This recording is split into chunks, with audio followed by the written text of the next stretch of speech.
Hello and welcome everyone. In this short video, we will look at the Upwind method, which is another simple but conditionally stable method for solving 1D advection equation. The idea is to use information from the upwind direction.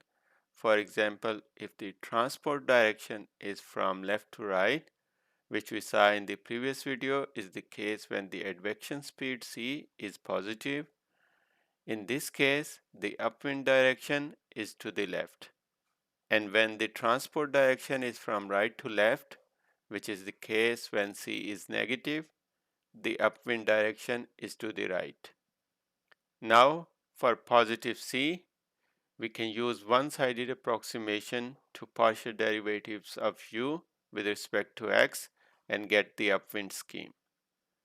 Here, alpha is equal to c delta t divided by delta x. If we look at the upwind solution of the same example we solved in the previous video with the lax method, we can see that this method is more accurate and it has relatively less numerical dissipation.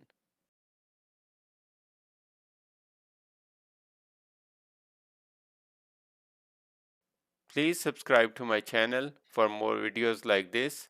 Thanks for watching and see you all in the next video.